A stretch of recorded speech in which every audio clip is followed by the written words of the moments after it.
तो क्या आपका चुनाव सही था? लेकिन अभी चैन की सांस मत लीजिए, एक और खतरनाक सिचुएशन आपके सामने आ रही है। चाहे पूरी की पूरी बस्तियों का सफाया कर देने वाले टोर्नेडो हो या शहरों को तबाह कर देने वाले खतरनाक भूकंप, हर बड़े हादसे के नतीजे लगभग एक से ही विनाशकारी होते हैं। बिल्डिंग्स जमीन पर आ गिरती हैं और उनमें लोग फंस जाते हैं। लेकिन हादसे वाली इस स्थिति में एक रेस्क्यूअर जो जिंदा बचे लोगों को ढूंढ रहा है, खुद उसकी ही जान खतरे में पड़ जाती है। एक बिल्डिंग ढह गई है और कुछ हिम्मती रेस्क्यूअर्स मिलकर जिंदा बचे लोगों को ढूंढ रहे हैं। लेकिन पलक झपकते ही एक रेस्क्यूअर खुद हादसे का शिकार बन जाता है।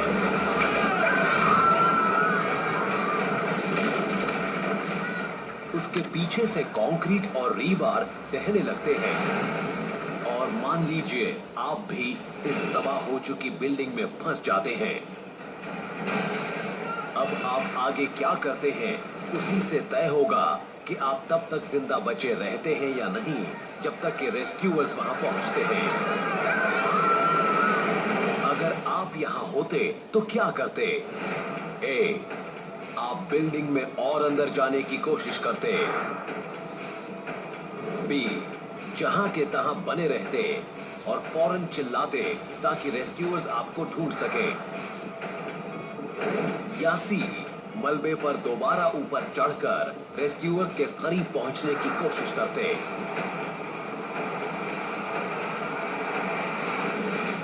अब जरा इन बातों पर गौर कीजिए। आप एक ढहती हुई इमारत में 5 मीटर की गहराई तक लुढ़क चुके हैं।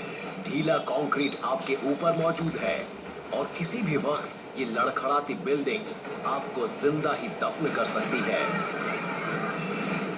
इस गड्ढे में हवा में इतनी धूल है कि आप मुश्किल से ही देख पाएंगे और बाहर अनट्रेन्ड रेस्क्यूअर्स आपको बचाने की कोशिश में हैं।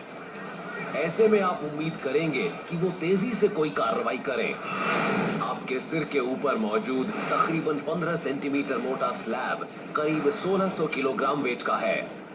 एक स्लैब पहले ही एक बार गिर चुका है, तो कुछ पता नहीं ये दोबारा कब गिरेगा और गिरेगा भी या नहीं।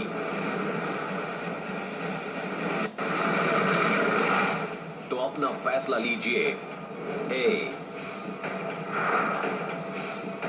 बी या सी।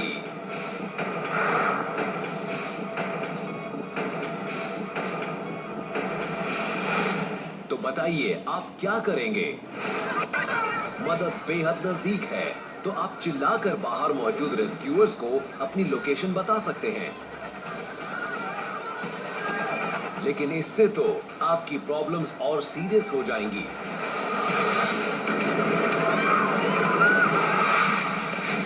आपके आसपास मौजूद हवा में दम घोंटने वाली खतरनाक धूल मौजूद है। पल्वराइज्ड कंक्रीट जैसे डेंस नॉन ऑर्गेनिक पार्टिकल्स आपके फेफड़ों तक पहुंच सकते हैं। अगर आपका गला साफ हो तो भी आपको अपना दम घुटता महसूस होगा, क्योंकि आपके फेफड़े ऑक्सीजन को अब्सॉर्ब करने के लिए जूझने लगेंगे। जल्द ही आपका दम घुट जाएगा। कुछ ही मिनटों में ऑक्सीजन की कमी आपको बेहोश कर सकती है। अगर ऐसा होता है तो आप इस बिल्डिंग के अगले शिकार हो सकते हैं।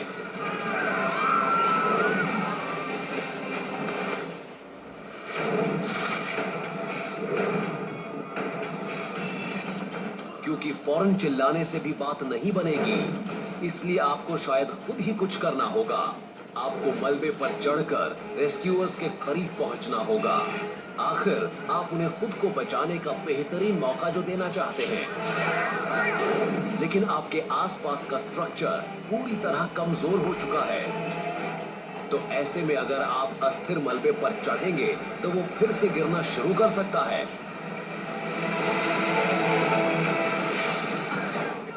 इतना ही नहीं, जब एमेचर रेस्क्यूअर्स आपकी मदद के लिए आगे बढ़ेंगे तो उनका वेट बिल्डिंग के मलबे के वेट को और बढ़ा देगा। पहाड़ पर जमी बर्फ को अगर कोई थोड़ा सा भी छेड़ दे तो वो नीचे की तरफ फिसलने लगती है। यहाँ भी मामला वैसा ही है, बस ये एवलांच बर्फ का नहीं बल्कि कंक्रीट का होगा। और आपका सबसे बड़ा खतरा क्या है? वो बड़ा सा स्लैब जो आपके ऊपर मौजूद है। अगर 2 बाई 3 मीटर का कोई कंक्रीट स्लैब सिर्फ 2 मीटर की ऊंचाई से गिरता है तो उसकी फोर्स होगी तकरीबन 29,000 किलोग्राम। ये किसी फ्रेट ट्रेन से टकराने जैसा होगा। यानी आप अगर मलबे पर चढ़ने की कोशिश करेंगे तो आपके बचने की गुंजाइश घटती जाएगी।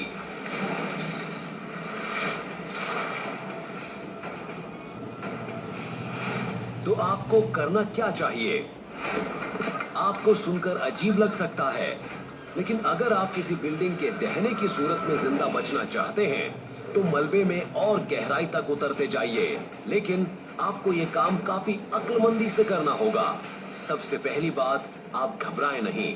धूल छट जाने पर अपना मुंह ढकें और बड़े धीरे धीरे इस खुली जगह के नीचे से हट जाएं। आप अपने आसपास के कमजोर स्ट्रक्चर को बिल्कुल न छुएं। अब आप एक स्थिर और ढकी हुई जगह खोजिए, जैसे किसी टूट चुकी दीवार के नीचे की जगह। एक्सपर्ट्स इन जगहों को कहते हैं सर्वाइवेबल वॉइड्स। आवाज तभी लगाएं अगर आपको रेस्क्यूअर्स अपने आसपास महसूस हो। इससे भी अच्छा होगा कि आप मेटल रीबार के किसी टुकड़े पर एक खास अंदाज में चोट करें। इससे ना सिर्फ आपकी सांस बचेगी बल्कि भीड़ की आवाज में अपनी आवाज के गुम हो जाने की चिंता भी आपको नहीं करनी पड़ेगी।